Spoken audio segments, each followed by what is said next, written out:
करणार आहे. शांतीचा महान संदेश देणारे तथागत सिद्धार्थ गौतम बुद्ध ज्यांनी या महाराष्ट्राला प्रबोधनाचं सिंचन केलं ते जगद्गुरु तुकोबाराय, जिच्या कुशीमध्ये या महाराष्ट्राचं नेतृत्व घडलं आणि वाढलं ते या विश्वातलं सर्वात आदर्श मातृत्व राजमाता राष्ट्रमाता जिजाऊ ज्यांनी या महाराष्ट्राला स्वतःची अस्मिता आणि अस्तित्वाचा शोध दिला ते छत्रपती शिवाजी महाराज आणि या महाराष्ट्राचा सर्वात पहिला युवराज संस्कृत पंडित क्षात्रवीर संभाजी राजे ज्यांनी आपल्याला अज्ञानाच्या अंधकारातून बाहेर काढून ज्ञानाचा प्रकाश दाखवला त्या क्रांतीज्योती सावित्रीबाई फुले, राष्ट्रपिता ज्योतिराव फुले हे फुले दाम्पत्य आरक्षणाचा हक्क मिळवून देणारे राजा अधिक ऋषी असे राजर्षी शाहू महाराज आणि या सर्वांच्या स्वप्नांना आपल्या भारतीय राज्यघटनेमध्ये अंतर्भूत करून आपल्याला मूलभूत हक्क आणि अधिकार मिळवून देणारे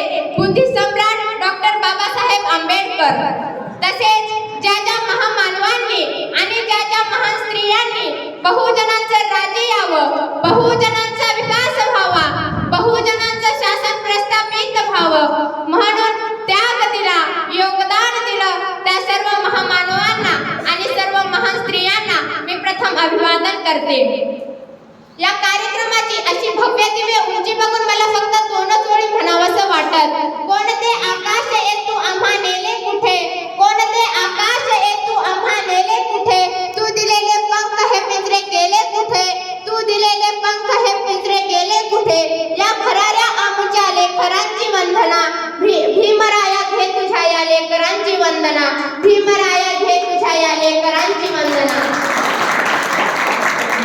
सन्माननीय विचार मंचावर उपस्थित या कार्यक्रमाचे उद्घाटक महोदय, अध्यक्ष महोदय आणि सन्माननीय व्यासपीठ आणि माझ्या समोर बसलेल्या तमाम बंधू आणि भगिनींनो, आज येथे समस्त डॉक्टर बाबासाहेब आंबेडकर यांच्या भीमरुनयांवर आणि शाहू फुले आंबेडकरांच्या वारसदारांनो, मी पौर्णिमा अश्विनी दिगंबर कासमोडे, मी इयत्ता 8व्या वर्गात शिकते. सर्वप्रथम तुम्हा सर्वांना डॉक्टर बाबासाहेब आंबेडकर यांच्या जयंतीच्या हार्दिक शुभेच्छा. मित्रांनो, डॉक्टर बाबासाहेब आंबेडकर यांच्या नावातच विशेषता आहे.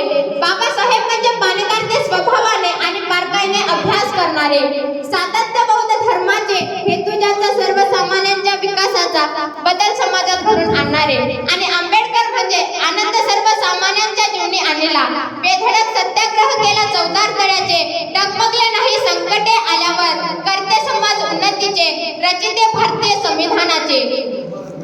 ओम म्हटल्याने मनाला शांती मिळते, साई म्हटल्याने मनाला शांती मिळते, ओम म्हटल्याने मनाला शांती मिळते, साई म्हटल्याने मनाला शांती मिळते, पण जय भीम म्हटल्याने माणसाला माणूस म्हणून ओळख मिळते, पण जय भीम म्हटल्याने माणसाला माणूस म्हणून ओळख मिळते.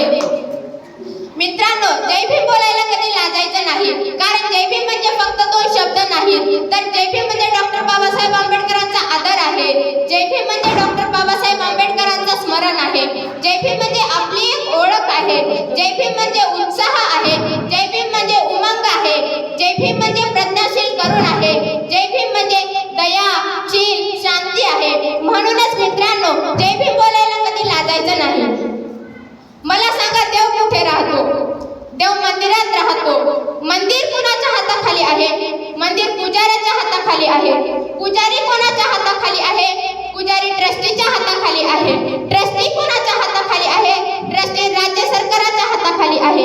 राज्य सरकार कोणाच्या हाताखाली आहे? राज्य सरकार केंद्र सरकाराच्या हाताखाली आहे. केंद्र सरकार कोणाच्या हाताखाली आहे? केंद्र सरकार संसदेच्या हाताखाली आहे. संसद कोणाच्या हाताखाली आहे? संसद राष्ट्रपतीच्या हाताखाली आहे. राष्ट्रपती कोणाच्या हाताखाली आहे? राष्ट्रपती संविधानाच्या हाताखाली आहे.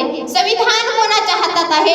मलाच नाही तर अख्ख्या जगाला दिसतंय संविधान कोणाच्या हातात आहे, तर ते डॉक्टर बाबासाहेब आंबेडकर यांच्या हातात आहे. अंधार होता ज्यांच्या नशिबीत त्यांना प्रकाशच दान दिलं. अंधार होता ज्यांच्या नशिबीत त्यांना प्रकाशच दान दिलं. बाबासाहेबांचे मानावे किती उपकार त्यांनी या भारत देशाला संविधान दिलं. बाबासाहेबांचे मानावे किती उपकार त्यांनी या भारत देशाला संविधान दिलं. परिस्थिती माणसाला घडवतही नाही आणि परिस्थिती माणसाला बिघडवतही नाही. माणूसच परिस्थिती घडवतो आणि माणूसच परिस्थिती बिघडवतो. तुम्हीच सांगा ना, डॉक्टर बाबासाहेब विद्यार्थी होते का? त्यांना साधं पुस्तक विकत घेऊन देता येत नव्हतं बाबासाहेबांना. वाचनाची आवड आहे पण नाही घेऊन देता येत. एक वेळा ते स्वतः उपाशी राहायचे पण पोरांना पुस्तक आणून द्यायचे. आणि हा डॉक्टर बाबासाहेब आंबेडकरांचा सर्वात महत्त्वाचा गुण माहीत आहे का तुम्हाला? त्यांनी त्यांच्या आयुष्यात वाचलेले पुस्तक ते पुन्हा कधीही विसरत नव्हते. एवढी बुद्धिमत्ता त्यांच्याकडे होती. ते म्हणतात, मी गमावली. कशी गमावली? माझ्या परिस्थितीतून गमावली. माझ्या वडिलांची आर्थिक परिस्थिती अशी नव्हती की मी एखादं पुस्तक विकत घ्यावं. त्यामुळे जेव्हा एखादं पुस्तक माझ्या हातात पडायचं त्यावेळी मला वाटायचं आता माझ्या हातात पुस्तक पडलंय, पण पुन्हा उभ्या आयुष्यात हेच पुस्तक माझ्या हातात पडेल की नाही म्हणे हे माहीत नाही. त्यामुळे आत्ताच आपण वाचूया की पुन्हा वाचायची गरज पडता कामा नाही. शिका, संघटित व्हा आणि संघर्ष करा. शिक्षण हे वाघिणीचे दूध आहे. जो कोणी प्राशन करील तो गुरगुरल्याशिवाय राहणार नाही.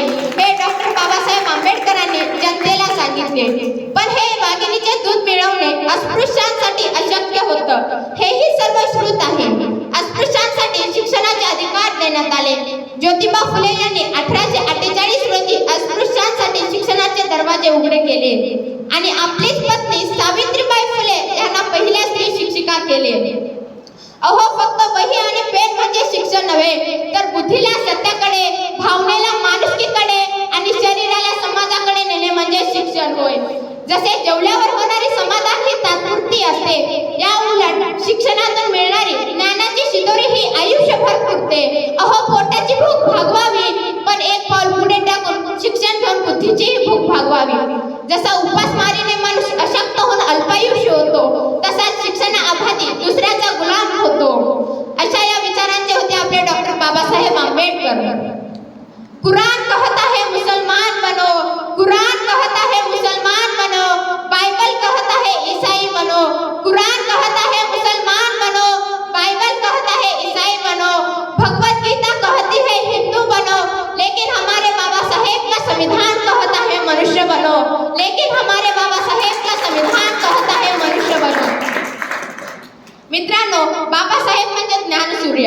या ज्ञानसूर्याने आपल्या प्रखंड पांडित्याने साऱ्या जगाला प्रकाशमान केले. वर्षानुवर्ष गुलामगिरीच्या खाईत खितपत पडलेल्या अस्पृश्य समाजाला शिका, संघटित व्हा आणि संघर्ष करा असा संदेश दिला. मित्रांनो, बाबासाहेबांचा हा संदेश आपल्या सर्वांना माहीत आहे, पण खरंच आपल्या किती जणांना याचा अर्थ माहीत आहे हो? डॉक्टर बाबासाहेब आंबेडकर म्हणतात, एज्युकेट शिका, म्हणजेच औपचारिक शिक्षणाबरोबरच परिवर्तनाचा लढाई शिका.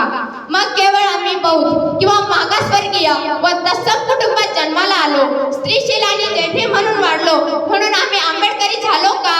किंवा आंबेडकरी लढा लढण्यासाठी पात्र झालो का? तर नाही. तर अजूनही आम्ही डॉक्टर बाबासाहेब आंबेडकरांचे विचार नेमकेपणे आत्मसात केलेले नाहीये. ते आत्मसात करणे म्हणजे येणाऱ्या पिढीकडे ट्रान्सफर करणे, म्हणजे डॉक्टर बाबासाहेब आंबेडकर यांच्या मते शिका असे मला वाटते. संघर्ष करा. अहो, संघर्ष कशासाठी? या देशासाठी. स्वतंत्र, समता, बंधुता